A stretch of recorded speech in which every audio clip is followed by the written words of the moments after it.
Hello friends, welcome to Katiyar DK education point. I am Divya और आज हमारी एसएसटी की क्लास है जिसमें कि क्लास 7th की हिस्ट्री हम कर रहे थे। आज हमारा चैप्टर 2 है, तो चलिए क्लास को शुरू करते हैं। ये क्लास आपकी सीटेट पेपर 2 के लिए है।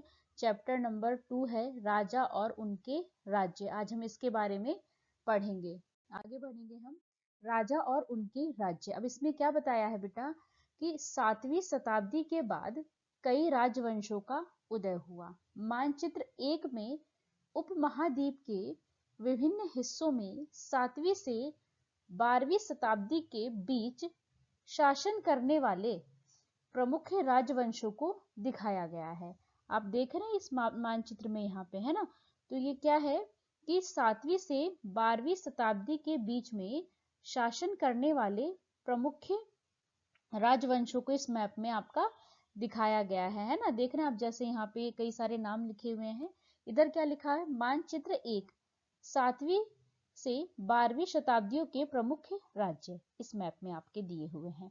मानचित्र में गुर्जर प्रतिहार। गुर्जर प्रतिहार कहाँ है आपका? ये रहा गुर्जर प्रतिहार, है ना, यहाँ पे ये गुर्जर प्रतिहार। राष्ट्रकूट। राष्ट्रकूट कहाँ है आपका? ये रहा राष्ट्रकूट, है ना। पाल। पाल कहाँ पे है आपका? पाल इधर है ये, है ना, यहाँ पे है ये आपका पाल। चोल। चोल कहाँ है? यहाँ पे है ना। और चहमानो यानी चौहानों के स्थान का निर्धारण कीजिए, है ना। चहमान कहाँ है? ये रहा आपका, है ना। क्या आप आज के उन राज्यों की पहचान कर सकते हैं जिन पर उनका नियंत्रण था, है ना। आगे बढ़ेंगे हम। नए राजवंशों का उदय। 7वीं सदी आते आते उपमहाद्वीप के विभिन्न भागों में बड़े भूस्वामी और योद्धा सरदार अस्तित्व में आ चुके थे। राजा लोग प्राय उन्हें अपने मातहत या सामंत के रूप में मान्यता देते थे। उनसे उम्मीद की जाती थी कि वे राजा या स्वामी के लिए उपहार लाएं, उनसे दरबार में हाजिरी लगाएं, है ना। जो उनका दरबार है, जो राजाओं का दरबार है, उनके लिए उपहार लाएं, उनके दरबार में हाजिरी लगाएं और उन्हें सैन्य सहायता प्रदान करें। अधिक सत्ता और संपदा हासिल करने पर सामंत अपने आप को महासामंत, महामंडलेश्वर, महामंडलेश्वर का क्या मतलब है? पूरे मंडल का महान स्वामी इत्यादि घोषित कर देते थे। अगर अधिक सत्ता और संपदा हो जाती थी, जो अधिक सत्ता और संपदा हासिल कर लेते थे, तो वे सामंत जो हैं अपने आप को महासामंत या महामंडलेश्वर घोषित कर देते थे। कभी कभी वे अपने स्वामी के आधिपत्य से स्वतंत्र हो जाने का दावा भी करते थे।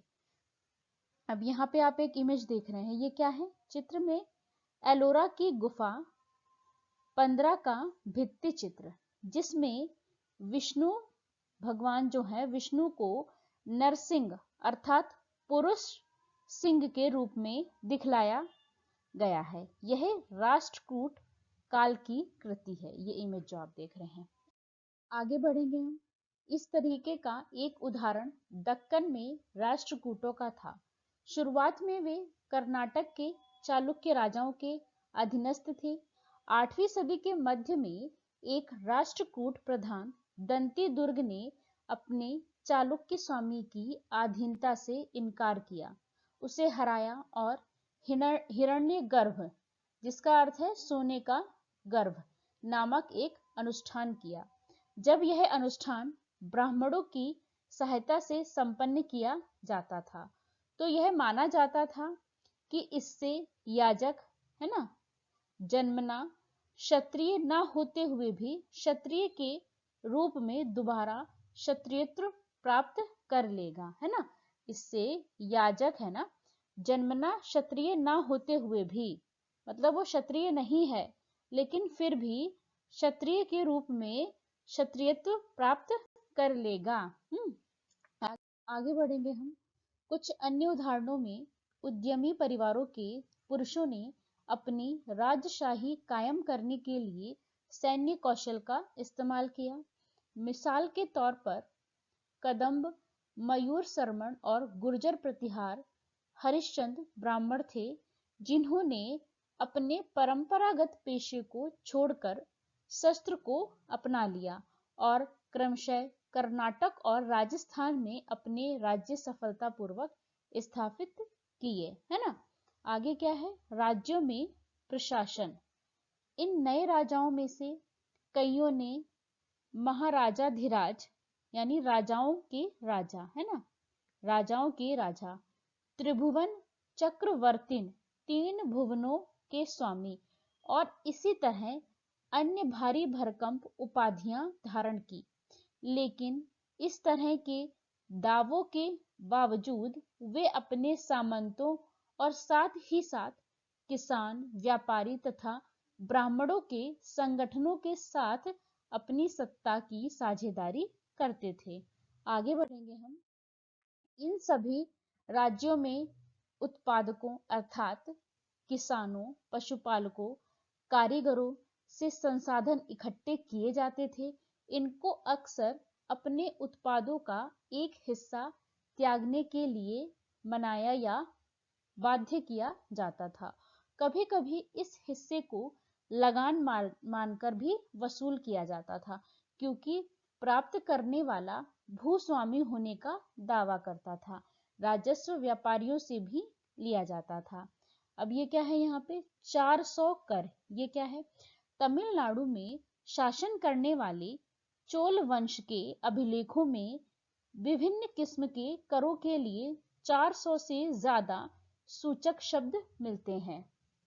सबसे अधिक उल्लिखित कर है बेट्टी, जो नगद के बजाय जबरन श्रम के रूप में लिया जाता था, यानी जबरन श्रम, और कदमाई यानी कि भू राजस्व थे, है ना। मकान पर छाजन डालने पर लगने वाला कर, खजूर या ताड़ के पेड़ पर चढ़ने के लिए सीढ़ी इस्तेमाल करने पर लगने वाला कर, पारिवारिक संपत्ति का उत्तराधिकारी हासिल करने के लिए लगने वाला कर इत्यादि का भी उल्लेख मिलता है। क्या आज इनमें से कोई कर वसूले जाते हैं? अब ये सवाल है आपसे, क्या आज इनमें से कोई कर वसूले जाते हैं? आगे बढ़ेंगे हम। प्रशासन का यह रूप आज की अर्थव्यवस्था से किन मायनों में भिन्न था? ये आपसे सवाल पूछा गया है कि प्रशासन का जो ये रूप है वो आज की व्यवस्था से किन मायनों में भिन्न था, है ना। अब इसमें क्या हम आगे पढ़ेंगे। ये संसाधन राजा की व्यवस्था का वित्तीय आधार बनते थे, है ना। साथ ही मंदिरों, है ना, दुर्गों के निर्माण में भी इस्तेमाल होते थे। संसाधन उन योद्धाओं को लड़ने में भी इस्तेमाल होते थे जिनसे लूट की शक्ल में धन मिलने तथा जमीन और व्यापारिक मार्गों के प्रयोग की संभावनाएं बनती थी। आगे बढ़ेंगे हम। राजस्व वसूली के लिए पदाधिकारियों की नियुक्ति सामान्यतः प्रभावशाली परिवारों के बीच से ही की जाती थी और प्राय वंशानुगत होती थी। सेना में भी ऐसा ही होता था, है ना। कई बार राजा के निकट संबंधी ही इन ओहदों पर होते थे। प्रशस्तियां और भूमि अनुदान। अब ये क्या है, प्रशस्तियों में ऐसे ब्यौरे हैं जो शब्दशः सत्य नहीं हो सकते, लेकिन ये प्रशस्तियां हमें बताती हैं कि शासक खुद को कैसा दर्शाना चाहते थे, है ना। प्रशस्ति का मतलब क्या है, प्रशंसा, है ना। मिसाल के लिए शूरवीर, विजय योद्धा के रूप में ये विद्वान ब्राह्मणों द्वारा रची गई थी, जो अक्सर प्रशासन में मदद करते थे, है ना। जो विद्वान ब्राह्मणों द्वारा रची गई थी और ये क्या करते थे, जो है प्रशासन में मदद करते थे। आगे बढ़ेंगे हम। नागभट्ट की उपलब्धियां, है ना। कई शासकों ने जो है प्रशस्तियों में अपनी उपलब्धियों का बखान किया है ना। संस्कृत में लिखी गई ग्वालियर में पाई गई एक प्रशस्ति में प्रतिहार नरेश नागभट्ट के जो है कामों का वर्णन इस प्रकार किया गया है। आंध्र, सैंधव, विदर्भ और कलिंग जो है के राजा उनके आगे तभी धराशाही हो गए जब वे राजकुमार थे, है ना।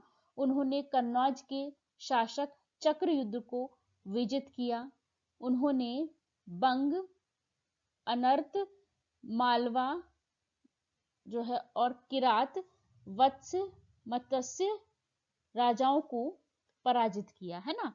राजा लोग प्राय ब्राह्मणों को भूमि अनुदान से पुरस्कृत करते थे।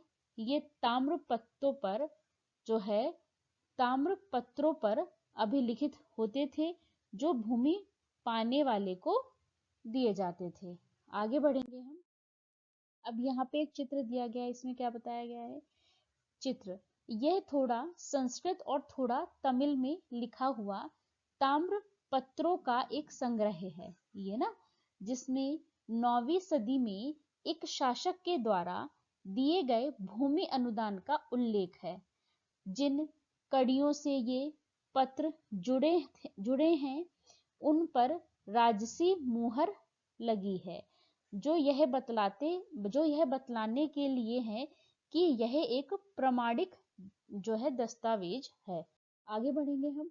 भूमि के साथ क्या क्या दिया जाता था, अब इसमें हम जानेंगे कि जो भूमि है उसके साथ क्या क्या दिया जाता था।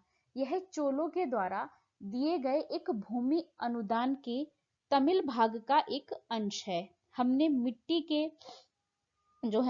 के मेड़े बनाकर, साथ ही कांटेदार झाड़ियां लगाकर भूमि की सीमाओं को चिन्हित कर दिया, है ना। इस भूमि पर ये चीजें हैं: फलदार वृक्ष, पानी, भूमि, बगीचे, फलोद्यान, पेड़, कुएं, खुली जगह, चारागाह, एक गांव, बॉबी चबूतरे, नहरें, खाइयां, नदियां, दलदली जमीन, हौज, अन्नागार, मछलियों के लिए तालाब, मधुमक्खियों के छत्ते और गहरी झीलें। जिसे यह भूमि मिलती है वह इससे कर वसूली कर सकता है। वह न्यायाधिकारियों द्वारा जुर्माने के तौर पर लगाए गए कर वसूल सकता है ना। पान के पत्तों पर लगने वाला कर, बुने हुए कपड़ों पर लगने वाला कर, है ना। साथ ही साथ वाहनों पर लगने वाला कर वसूल सकता है। वह पकी ईंटों से बने ऊपरी माले पर बड़े कमरे बनवा सकता है, बड़े और छोटे कुएं खुदवा सकता है, पेड़ और कांटेदार झाड़ियां लगवा सकता है, जरूरी हो तो सिंचाई के लिए नहर बनवा सकता है। उसे यह सुनिश्चित करना चाहिए कि पानी बर्बाद ना हो और तटबंधों का निर्माण हो, है ना। लेख में सिंचाई के जितने संभव स्रोतों का उल्लेख है उनकी सूची बनाइए और विचार विमर्श कीजिए कि इनका इस्तेमाल कैसे होता होगा। आगे बढ़ेंगे हम। 12वीं शताब्दी में एक बृहद संस्कृत काव्य भी रचा गया, जिसमें कश्मीर पर शासन करने वाले राजाओं का इतिहास दर्ज है। इसे कल्हड़ नामक रचनाकार द्वारा रचा गया। कल्हड़ ने अपना वृत्तांत लिखने के लिए शिलालेखों, दस्तावेजों, प्रत्यक्षदर्शियों के वर्णनों और पहले के इतिहासों समेत अनेक तरह के स्रोतों का इस्तेमाल किया। प्रशस्तियों के लेखकों से भिन्न वह अक्सर शासकों और उनकी नीतियों के बारे में आलोचनात्मक रुख दिखलाता है। इसीलिए 12वीं सदी के लिए यह असाधारण ग्रंथ था। धन के लिए युद्ध। अब ये क्या बताता है बेटा, आपने यह गौर किया होगा कि इनमें से प्रत्येक शासक राजवंश का आधार कोई क्षेत्र विशेष था, है ना। वे दूसरे क्षेत्रों पर भी नियंत्रण करने का प्रयास करते थे।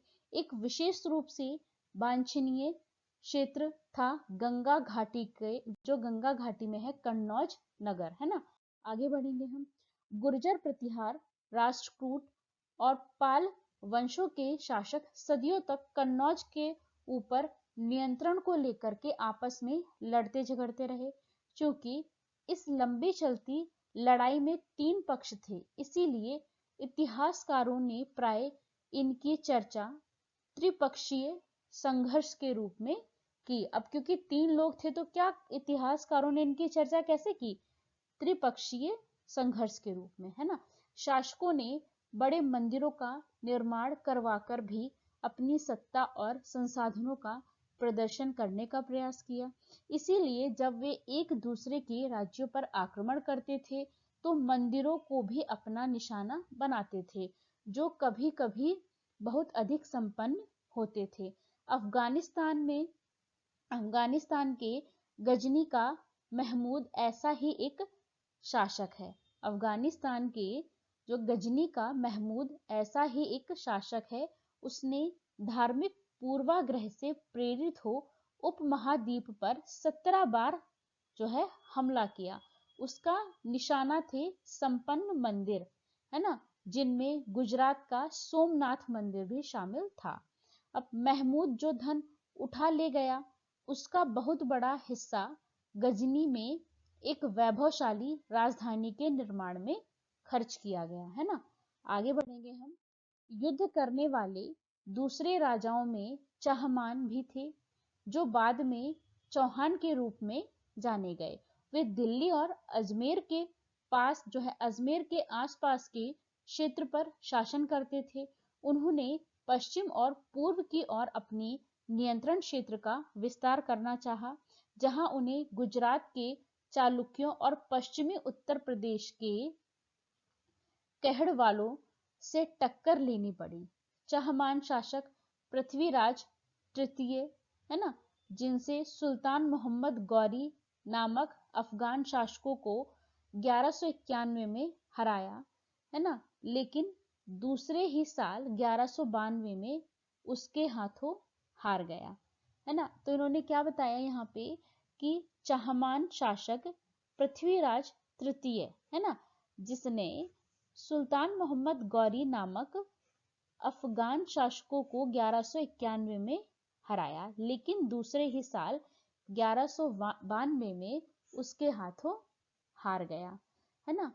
चोल राज्य नजदीक से एक नजर, है ना, उरैयूर से तंजावुर तक, है ना। चोल वंश सत्ता में कैसे आया? कावेरी डेल्टा में मुट्टियार नाम से प्रसिद्ध एक छोटे से मुखिया परिवार की सत्ता थी। वे कांचीपुरम के पल्लव राजाओं के मातहत थे। उड़ियार के चोल वंशीय प्राचीन मुखिया परिवार के विजयालय ने 9वीं सदी के मध्य में मुट्टियारों को हराकर इस डेल्टा पर कब्जा जमाया। उसने वहां तंजावुर शहर और निशुंभ सुधनी देवी का मंदिर बनाया। निशुंभ सुधनी देवी का मंदिर और तंजावुर शहर, है ना। आगे बढ़ेंगे हम। अब ये मानचित्र में क्या कहा है? चोल राज्य और उसके पड़ोसी देश, है ना, इसमें बताया। आगे क्या है इसमें बेटा? विजयालय के उत्तराधिकारियों ने पड़ोसी इलाकों को जीता और उसका राज्य अपने क्षेत्रफल तथा शक्ति दोनों रूपों में बढ़ाता गया। दक्षिण और उत्तर के शांडियन और पल्लवों के इलाके इस राज्य का हिस्सा बना लिए गए। राजराज प्रथम जो सबसे शक्तिशाली चोल शासक माना जाता है ना, तो उसी ने इसमें से ज्यादातर क्षेत्रों पर जो है अपना नियंत्रण का विस्तार किया। उसने साम्राज्य के प्रशासन का भी पुनर्गठन किया। राजराज के पुत्र राजेंद्र प्रथम ने उसकी नीतियों को जारी रखा। उसने गंगा घाटी, श्रीलंका और दक्षिण पूर्व एशिया के देशों पर भी हमला किया। इन अभियानों के लिए उसने एक जल सेना भी बनाई। ये जो अभियान थे इसके लिए उसने एक जल सेना भी बनाई। भव्य मंदिर और कांस्य मूर्ति कला। राजराज और राजेंद्र प्रथम द्वारा बनाए गए तंजावुर और गंगई कोडचोलपुरम में बड़े मंदिर स्थापत्य और मूर्ति कला की दृष्टि से एक चमत्कार है। आगे बढ़ेंगे हम। अब यहाँ पर ये जो मंदिर है ना, इसके बारे में बताया गया है। गंगई कोडचोलपुरम का मंदिर छत जिस तरह से क्रमशः पतली होती गई है उस पर गौर करो, है ना। बाहरी दीवारों को सजाने के लिए पत्थर की जो प्रतिमाएं अलंकृत की गई हैं उन्हें भी देखिए। आगे बढ़ेंगे हम। चोल मंदिर अक्सर अपने आसपास विकसित होने वाली बस्तियों के केंद्र बन गए। ये शिल्प उत्पादन के केंद्र थे। ये मंदिर शासकों और अन्य लोगों के द्वारा दी गई भूमि से भी संपन्न हो गए थे। इस भूमि की उपज उन सारे विशेषज्ञों का निर्वाह करने में खर्च होती थी जो मंदिर के आसपास रहते थे और उसके लिए काम करते थे। पुरोहित, मालाकार, बावर्ची, मेहतर, संगीतकार, है ना, नर्तक इत्यादि। दूसरे शब्दों में जो है मंदिर सिर्फ पूजा आराधना का जो है स्थान ही नहीं थे, वे आर्थिक, सामाजिक और सांस्कृतिक जीवन के केंद्र भी थे। मंदिर के साथ जुड़े हुए शिल्पों में सबसे विशिष्ट था कांस्य प्रतिमाएं बनाने का काम। चोल कांस्य प्रतिमाएं संसार की सबसे उत्कृष्ट कांस्य जो है प्रतिमाओं में गिनी जाती हैं।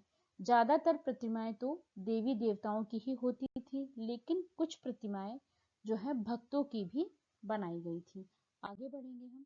अब यहाँ पे क्या है, एक प्रतिमा देख रहे हैं आप बेटा, ये है ना, एक चोल कांस्य प्रतिमा, है ना, कितनी सावधानी के साथ उसे अलंकृत किया गया है ना। आप देख रहे हैं प्रतिमा कितनी खूबसूरत है, तो कितनी सावधानी से इसको अलंकृत किया गया है। अलंकृत मतलब सजाया गया है। आगे बढ़ेंगे। कृषि और सिंचाई। चोलों की कई उपलब्धियां, है ना, कृषि में हुए नए विकासों के माध्यम से संभव हुई। अब आपसे कह रहा है कि मानचित्र देखिए, गौर कीजिए कि कावेरी नदी बंगाल की खाड़ी में मिलने से पहले कई छोटी छोटी शाखाओं में बट जाती है। ये शाखाएं बार बार पानी उलीचती हैं, जिससे किनारों पर उपजाऊ मिट्टी जमा होती रहती है। शाखाओं का पानी कृषि, विशेषतः चावल की खेती के लिए आवश्यक आर्द्रता भी मुहैया कराता है। हालांकि तमिलनाडु के दूसरे हिस्सों में कृषि पहले ही विकसित हो चुकी थी, पर 5वीं या 6ठी सदी में आकर ही इस इलाके में बड़े पैमाने पर खेती शुरू हो पाई। कुछ इलाकों में जंगलों को साफ किया जाने लगा था और कुछ दूसरे इलाकों में जमीन को समतल किया जाना था, है ना। समतल मतलब बराबर। डेल्टा क्षेत्रों में बाढ़ को रोकने के लिए तटबंध बनाए जाने थे और पानी को खेतों तक जाने के लिए नहरों का निर्माण होना था। कई क्षेत्रों में एक साल में 2 फसलें उगाई जाती थी। आगे बढ़ेंगे हम। कई जगहों पर फसलों की सिंचाई कृत्रिम रूप से जो है करना जरूरी था। सिंचाई के लिए कई पद्धतियां अपनाई जाती थी। कुछ इलाकों में कुएं खोदे गए, है ना। कुछ अन्य जगहों में बारिश के जो पानी को इकट्ठा करने के लिए विशाल सरोवर, सरोवर मतलब तालाब, है ना, तालाब बनाए गए। स्मरण रहे कि सिंचाई के काम में योजना की जरूरत होती है, जैसे श्रम और संसाधनों को व्यवस्थित करना, इन कामों की देखरेख करना और यह तय करना कि पानी का बंटवारा कैसे किया जाए, है ना। ज्यादातर नए शासकों, साथ ही साथ गांव में रहने वाले लोगों ने इन गतिविधियों में सक्रिय रूप से अपनी दिलचस्पी दिखाई। अब ये क्या है, ये इमेज क्या है, 9वीं शताब्दी तमिलनाडु का एक जल द्वार। हौज से नदी की शाखाओं में पानी के प्रवाह को इसके जरिए नियंत्रित किया जाता था। इस पानी से खेत सींचे जाते थे। ये देख रहे हैं आप यहाँ पे, है ना, ये इमेज में दिखाई दे रहा है। जल द्वार पारंपरिक रूप से एक लकड़ी या धातु का जो है बांधा है, जो आमतौर पर पानी के स्तर को नियंत्रित और नदियों और नहरों में दर प्रवाह को संचालित करता है। आगे बढ़ेंगे हम। साम्राज्य का प्रशासन। प्रशासन किस प्रकार संगठित था। किसानों की बस्तियां जो उर कहलाती थी, सिंचित खेती के साथ बहुत समृद्ध हो गई थी। इस तरह के जो है गांव के समूह को नाडु कहा जाता था। ग्राम परिषद और नाडु न्याय करने और कर वसूलने जैसे कई प्रशासनिक कार्य करते थे। धनी किसानों को केंद्रीय चोल सरकार के देख रेख में नाडु के कामकाज को अच्छा खासा नियंत्रण हासिल था। उनमें से कई धनी भूस्वामियों को चोल राजाओं ने सम्मान के रूप में मुरवेद बेलन, 3 राजाओं को अपनी सेवाएं प्रदान करने वाला बेलन या किसान, है ना। अरैयार, प्रधान जैसी उपाधि दी और उन्हें केंद्र में महत्वपूर्ण राजकीय पद सौंपे। आगे बढ़ेंगे हम। भूमि के प्रकार। चोल अभिलेखों में भूमि की विभिन्न कोटियों का अभिलेख जो है मिलता है, उल्लेख मिलता है। बिल्लन बगाई, गैर ब्राह्मण किसान स्वामी की भूमि। ब्रह्मदेय, ब्राह्मणों को उपहार में दी गई भूमि। शाला भोग, किसी विद्यालय के रख रखाव के लिए भूमि। देवदान। तिरुन मट्टक्कनी, मंदिर को उपहार में दी गई भूमि। पल्ली चंदम मजैन, है ना, पल्ली चंद मजैन, संस्थाओं को दान में दी गई भूमि। आगे बढ़ेंगे हम। हमने देखा कि ब्राह्मणों को समय समय पर भूमि अनुदान या ब्रह्मदेव प्राप्त हुआ, है ना। जो ब्राह्मण थे उनको समय समय पर भूमि अनुदान या ब्रह्मदेव प्राप्त हुआ।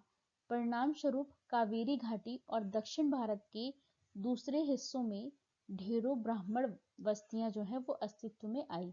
प्रत्येक ब्रह्मदेव की देखरेख प्रमुख ब्राह्मण भूस्वामियों की एक सभा द्वारा की जाती थी। ये सभाएं बहुत कुशलतापूर्वक काम करती थी। इनके निर्णय शिलालेखों में प्राय मंदिरों के पत्थर की दीवारों पर, है ना, ब्यौरेवार दर्ज किए जाते थे। नगरम के नाम से ज्ञात व्यापारियों के संघ भी अक्सर शहरों में प्रशासनिक कार्य संपादित करते थे।